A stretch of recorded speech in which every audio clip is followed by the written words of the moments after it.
Capítulo 2. En la oficina del forense. Mientras conducía por la calle, dirigiéndome hacia la oficina del forense, pude ver una ambulancia en el estacionamiento. Estacioné mi auto en la calle y corrí hacia el vehículo.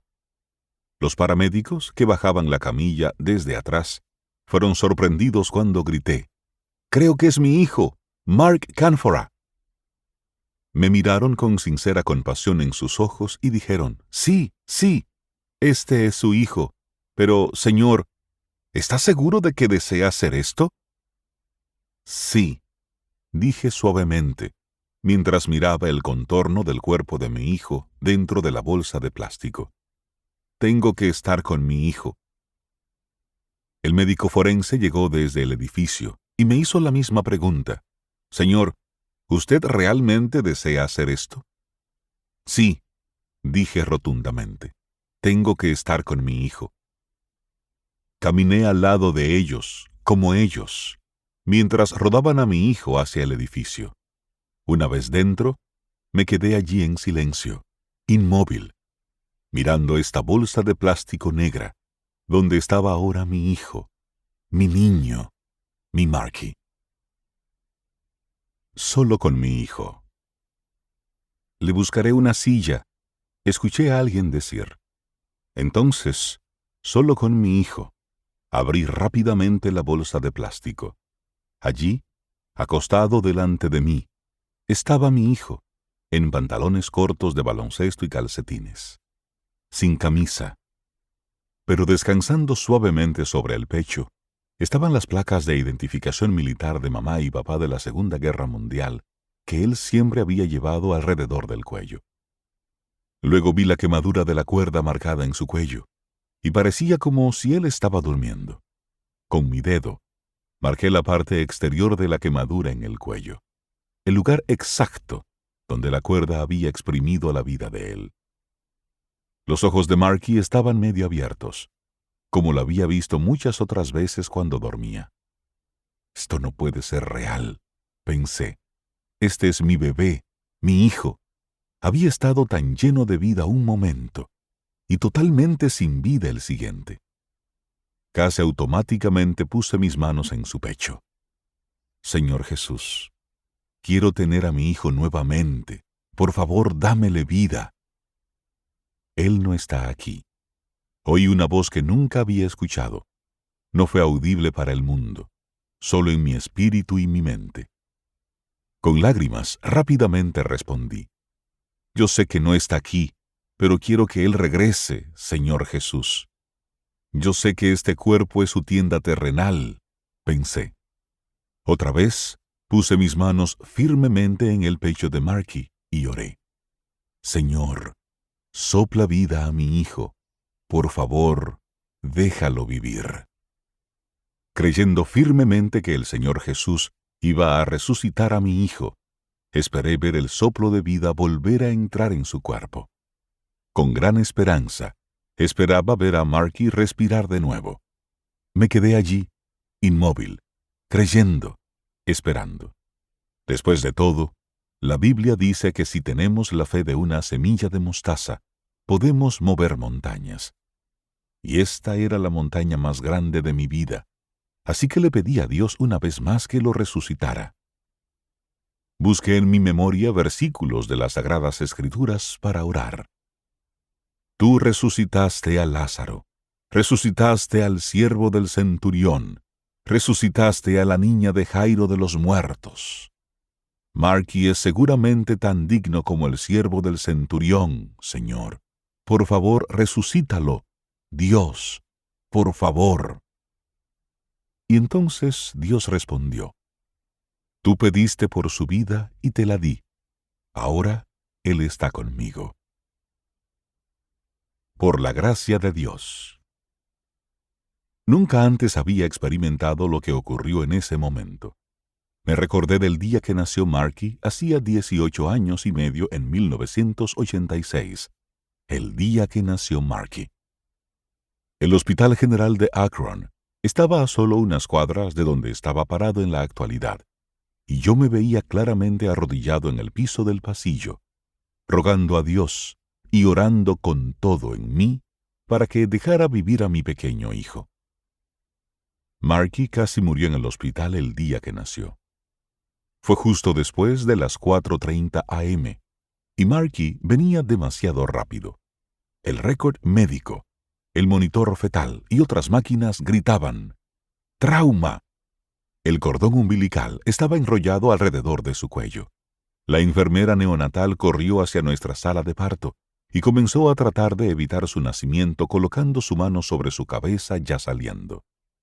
Cuando llegaron los médicos, anestesiaron a la mamá de Marky para impedir que empujara.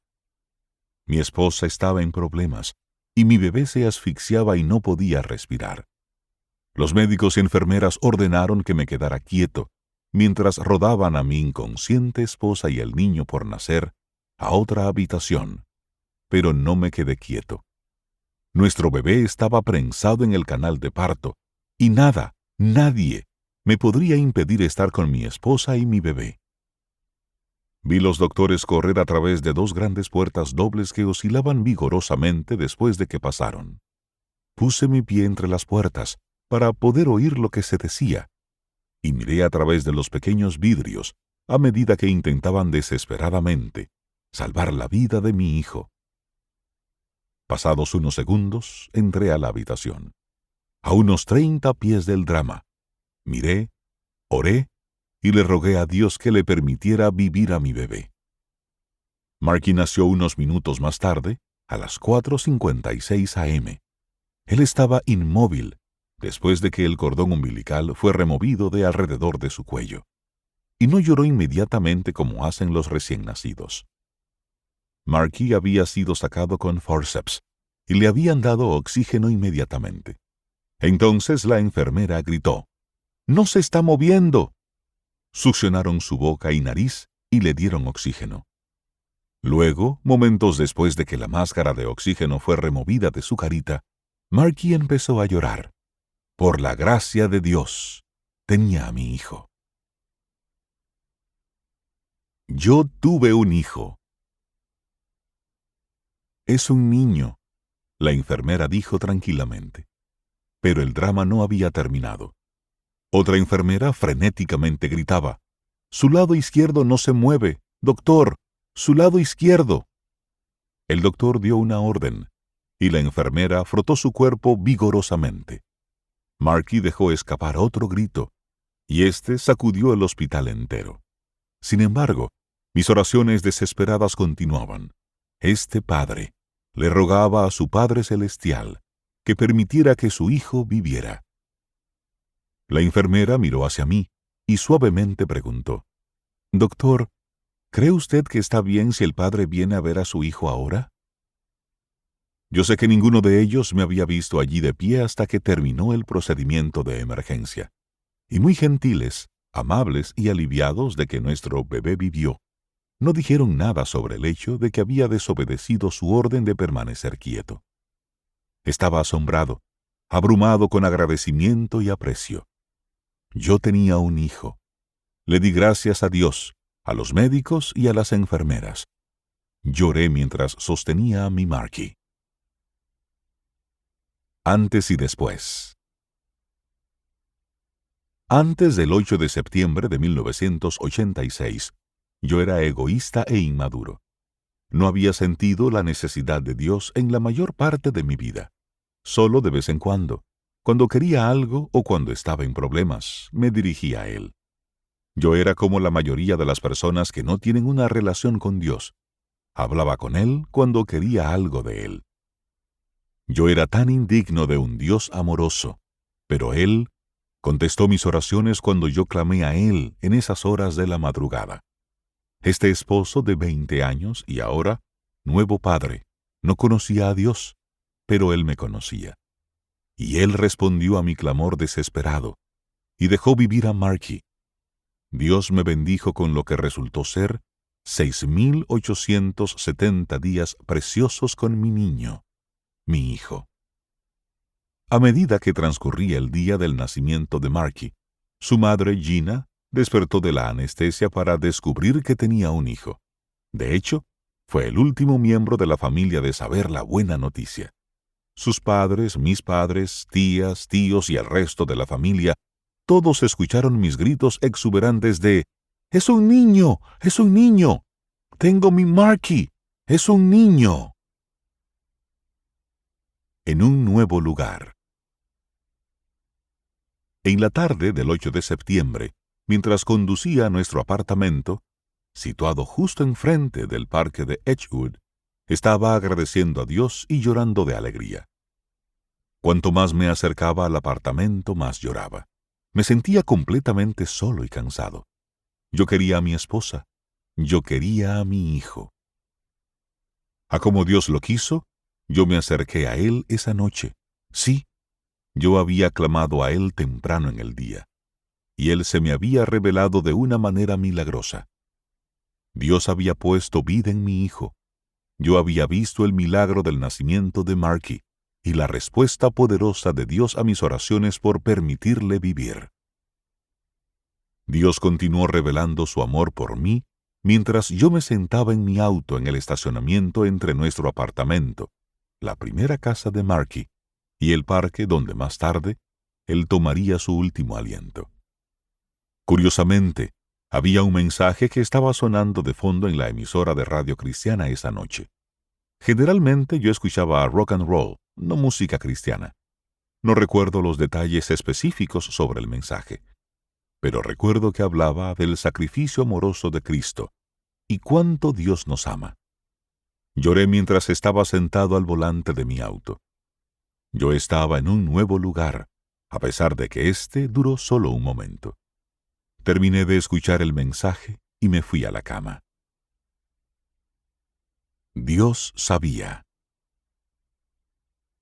En su infinito conocimiento y sabiduría, Dios sabía lo que me esperaba por delante. Él sabía que los próximos 18 años y medio se escurrirían como un vapor, un suspiro en la eternidad de Dios. Dios conoce el final desde el principio y el principio hasta el final. Dios verdaderamente lo sabe todo, pasado, presente y futuro. Así que cuando le pregunté a este Dios omnisciente por la vida de mi hijo, Él me la dio. Pero ahora Marky estaba con el Señor en el cielo. Yo supe en ese momento que Marky no volvería jamás. Y una paz que sobrepasa todo entendimiento humano me llenó esa mañana, mientras experimentaba un profundo agradecimiento que Dios ya había respondido mi oración de permitirle la vida a Marky. Marky ahora vivía con Dios mismo en el cielo, y él estaría allí para toda una eternidad. Ahora, en la oficina del forense, tenía unos minutos preciosos para decirle adiós a Marky. Adiós por ahora, pero no para siempre. Confianza total en Dios. A partir de este momento mi vida sería diferente. ¿Por qué? Porque estaba, por fin, en el lugar donde Dios quiere que todos vivamos, en total dependencia de Él. Ahora sabía que necesitaba a Dios más que nada o nadie en el mundo. Yo sabía que yo no podría vivir o sobrevivir esta embestida de desesperanza, miedo, amargura y dolor sin Dios. Estas emociones indescriptibles y atroces no eran de Dios. Una tragedia me había traído a esta encrucijada, y yo estaba eligiendo, y continuaría eligiendo, vivir y permanecer en Cristo, y caminar mi vida espiritualmente. La alternativa era sufrir por el resto de mis días en esta tierra en el peor dolor y agonía imaginable. Para ser honesto, en los siguientes días, yo oscilaba entre estas dos realidades, la paz de Dios y el dolor sofocante, y lo hacía de momento a momento, de hora en hora. La batalla comenzaba, y muchas vidas estaban en juego, literalmente y espiritualmente. Dios respondió al clamor de un padre de 28 años esa mañana de septiembre de 1986 en el Hospital General de Akron, y su hijo viviría. Dios sabía el día en que Marky iba a nacer, y al mismo tiempo, Dios sabía el día que Marky sería llevado al cielo. Lo que yo no sabía entonces, pero ahora sé que es cierto, es esto. Dios nos ama incondicionalmente. Él conoce el número de los pelos contados en nuestras cabezas. Él nos conoce a todos por nombre. Él sabe el día que vamos a nacer y el día que vamos a morir. Cuando estaba ahí, en el edificio del forense, supe que mi hijo no iba a volver a la vida en esta tierra. Sin embargo, yo sabía que estaba muy vivo en el cielo con su Señor. Buscando profundamente en mi memoria, me recordé del 7 de octubre del 2000, el día en que Marky, de 14 años, vino a mí y dijo: «Papi, estoy listo para aceptar a Jesús como mi Salvador». Oramos juntos. Yo estaba en paz y muy contento alabando y agradeciéndole a Dios. Marky obtuvo su salvación. Mi familia se había salvado. Ahora, mientras estaba en la oficina del forense, me aferraba a la esperanza y promesa de Dios que Marky estaba en el cielo.